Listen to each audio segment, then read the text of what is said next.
Hey guys, welcome to the Investor's Guide of Memphis Real Estate. I'm your host, Dean Harris, and as always, I'm with Douglas Skipworth. How are you, buddy? Hey man, doing great. We're bringing you this podcast to give you the boots on the ground knowledge to be a successful real estate investor here in Memphis, Tennessee.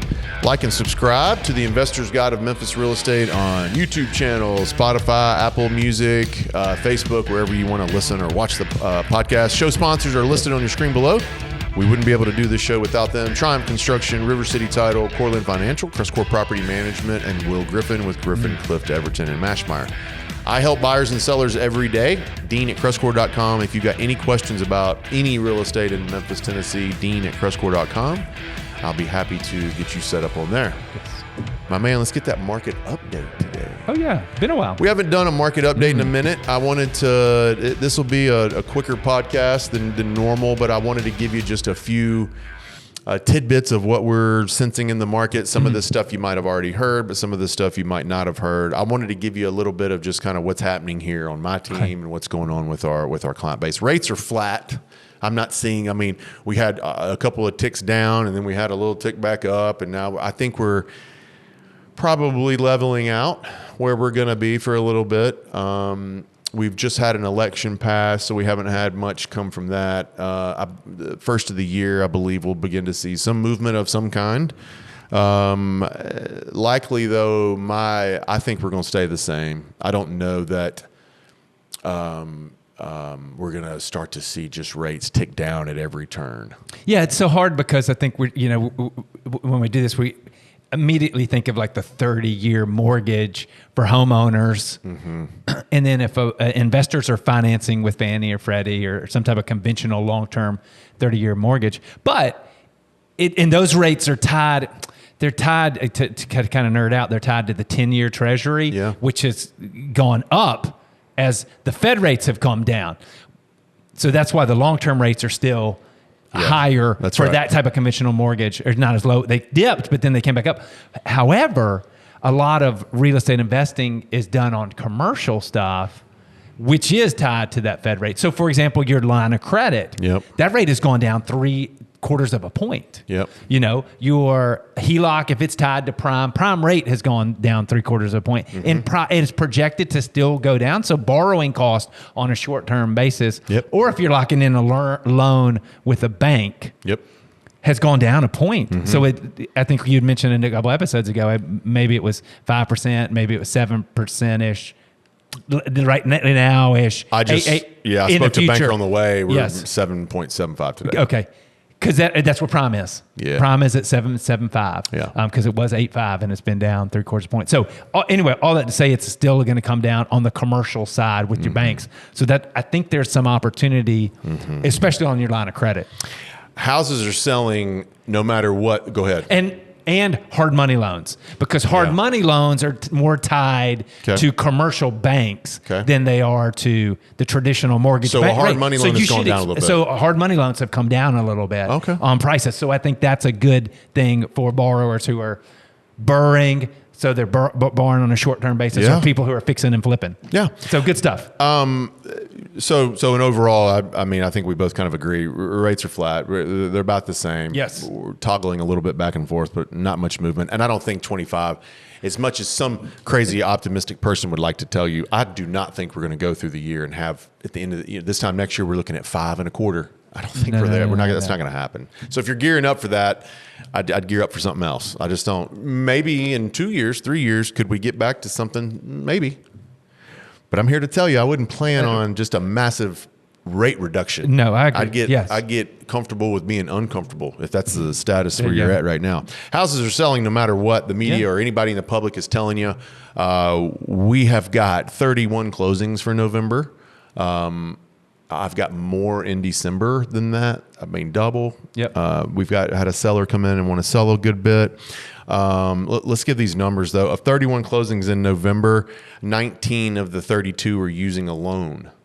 So these are kind of combining these 2 and 3. 2/3. Yeah. So of those, I calculated before I came, they're either using a conventional loan or a hard money loan. Yeah. I don't consider a line of credit a loan because there's no approval process from it. So those numbers are with conventional loans or a hard money loan. And I had 6 hard money loans, 4 were with Cortland Financial. Awesome. Thank you, show sponsor. Yeah. It's a great asset to our buyers. So I know that a lot. You might hear the fear and the real estate market's slow and no one's buying. And to answer that honestly, that's true in a big sense. Okay. Mortgage lenders and mortgage bankers that I've talked to that loan to owner occupants, families, or whatever it may be, historical low applications. Yes. Those rates, like we just said, have gone up a little bit because of the 10-year treasury where commercials have gone down. So where you're going is investors are still active. So my investor client base, that's exactly what I said, is reaping the benefits of that going down. And I'm seeing way more activity. I'm seeing way more. We haven't closed 30. I'll tell you this. We hadn't closed over 30 this year. We've been in the 20s a bunch. We hadn't closed over 30 this year yet. One other month. That big package. But outside of that one thing that was atypical, we haven't been over 30. So you can't tell me that, there's no deals to be had in the investment world. You can't tell me that you can't get a loan to get one because over half are getting a loan. And you can't really tell me that there's nothing happening and that this time of year it's dead or what have you, because that is just not the case. I mean, I'm showing you can see the closings. Tennessee's a disclosure state. So all of this information is out there. But yeah, we're seeing loans come back into play. Okay. We're seeing a lot of, cash deals that are still working. Cash is obviously someone wants to see that, they want to see a cash deal, but the loans are still working. And I'm happy to speak on that because I know, I have to be honest, most people don't have just cash laying around. They could come and dump into this, loans are what makes this go around. So, anything to add to that? No, I mean, I think you're right. I mean, we're talking to investors all day, new investors, people who are wanting to get in to this all day, every day. Mm-hmm. I mean, people who are wanting to list. Somebody called me last night. It's like, man, I want to list a property. The first thing I did is like, let me introduce you to Dean. Sent you that email this morning. That's right. People are active. Yes, they're active. That's what you're saying. I had 120 listings come last month. 120, one seller selling them. Yeah. So, and it's not a frantic, I'm in a trouble sell. Yeah. This is, I think the market's ripe for a good what he has, and he's going to turn and do something else. Yeah. He's pulling the money into another market and doing his own thing. And it's been great for him. We've been able to sell a ton of them. So that's what I mean. Like those things don't just sell themselves, that there are people buying them. Right. Yes. That's what I tried to explain to a guy the other day. He's like, moving act. Oh, that's just one seller. I go, it isn't one buyer. Right. I mean, there's 30 buyers. Right. Might be one seller right now, but someone is buying 1 and 2. They're buying 3. They're buying 1. They're buying this. Like they're all over the place. All over the place. The buyer, the activity is there. You can't tell me the activity is not there. So I'm excited to report that. Let's see. Q1 of 2025. I think we're going to see an uptick in sales. I think the activity. I like to use this phrase, and I'm not this kind of guy, so you'll know that this is a comment I heard through someone. But consumer confidence is going to go up in Q1 of 2025. People are going to have a sense of confidence coming into 25. I just know they're going to. Rates are going, like we talked about, tick up and down. They're going to get used to that. We've had that rate now for 6-7 months. It's going to continue to adjust a little bit, but I think this is the new world order. I mean, I think this is what you got to be in for 2025. I especially think in Q1 when things pick up. I say all that so you can know, some people might say, well, why do you say that? Well, because if you're on the fence of whether you need to buy another one or don't or what have you, like the time is now. There's going to be people coming into this market. I might even try to get it before the end of the year. That's maybe what I'm insinuating is that in Q1 of 25, I think we're going to get busier and busier. Yeah, I mean, you've heard that. Go up. You've heard that from people you talk to, bigger funds. There are people who, there's a lot of reasons behind that where there are people who are waiting until 2025 to get going. And so you're just saying, hey, maybe you get ahead of that. If you can slip in here in the next 6 weeks and get 1 or 2 that you were planning to buy in 2025 Q1, I think I'd do it now. Yeah, I think it's probably cheaper. I don't believe the rate's going to be much different because I think we've quoted this before, but every time the rate drops a quarter of a point, 4 million buyers enter the market. Our national market. Yeah. I remember I lived in New York when I was younger, and we went to a movie. First day, we grew up in Dallas and Memphis and Nashville and just go to the movie, right? You went to New York, we went to the movie, we just showed up 5 minutes before the movie. I had to sit on the front row. Crouching Tiger, Hidden Dragon. And I was sitting there like, you know, and I was like, I am never doing that again. So we would get there 30 minutes early, and you get to see it wherever you want to do. And that's what you're saying. You're like, they are coming, man, in 2025. So if the movie's going to start. The movie's going to start. Just show up a little early. It's such a great analogy. You know, and you got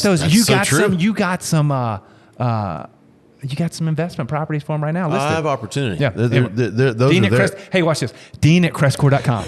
I've learned. That's where Dean to get at it. CrestCore.com. Guys, thanks for the time today. Our last thing was that they're going to begin to rise, but we kind of mentioned that prices are going to go up. I mean, we had that's a good one. I guess that is a good point. The prices are going to move as I talk about more people enter the market. That's the reason why I'm telling you now. If the next 6 weeks you can maybe sneak one or two in here. Q1, when I say consumer confidence is going to rise, that equals price increases. People are, if you're sitting out there listing houses, prices are going to go up. I mean, if you're buying houses, they're going to go up. I try to get into them before the end of the year. Man, we've been saying this. Kind of like you mentioned a few weeks ago about going back and watching some of the old zip code things over the years. Like going back and listening to the past 2 or 3 years of like what's happening during this is like, guys, supply is constrained. Yes. And we've been saying that for years. And now it has become an affordability housing, almost a crisis. That's probably what the headlines say is affordability housing crisis because of a constrained supply. There's just not enough housing, which, as we said, it's just Econ 101 is like the prices aren't going down.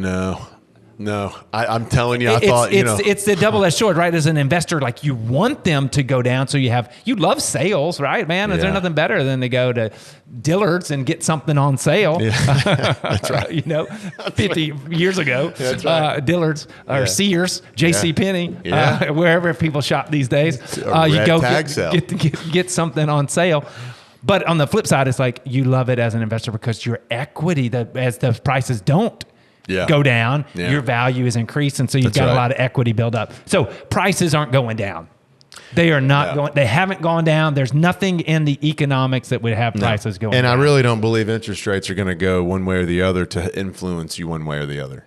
They're going to move a little, but I just don't think we're going to see some kind of drastic reduction or increase. So how do you navigate? That's the last thing. Right. I was like, what's your plan to navigate those different scenarios? Yeah. I mean, and I'm happy to discuss that. I mean, that's the key here is like, let's discuss it and figure it out. Dean at CrestCore.com. Anything else? No, that's great. Great market update today. If you have anything, Dean at CrestCore.com. We'll be back here. We've got one more group of podcasts we'll do before the end of the year. We're going to talk about 2025 and then wrap up the year. Love it. Okay. Thank you, guys.